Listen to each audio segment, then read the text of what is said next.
ఇక్కడ మాట అక్కడ, అక్కడ మాట ఇక్కడ మాట చెప్పి బ్రష్తో శుభ్రంగా వంగడుకుని హాహా ఏమి స్మెల్ రావట్లేదు అని అనుకుంటారు.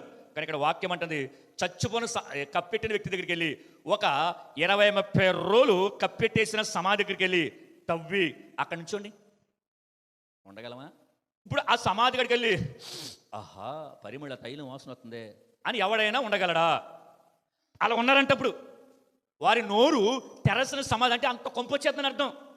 కానీ పైకి క్రైస్తవులు చాలా బాగున్నాం అనుకుంటారు, కానీ ఆ కొంప వాళ్ళు ఎన్ని కుటుంబాలు పాడైపోతున్నాయో, ఆ కొంప వాళ్ళు ఎన్ని జీవితాలు పాడైపోతున్నాయో ఎవరికి అర్థం అవటం లేదు. ఇక్కడ వాక్యం చెబుతుంది వారి నోరు తెరచిన సమాధి.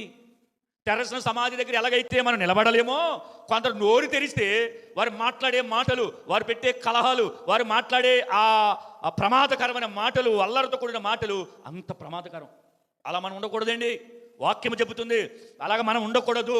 అలాగ మనం ఉంటే కనుక దేవుని యొక్క పరిశుద్ధమైన పర్వతం మీద మనం ఉండం. నేను కాకపోతే ఎవడు వెళ్తాడో పరలోకం అనుకుంటే వాక్యం అంటుంది నువ్వు వెళ్ళవు.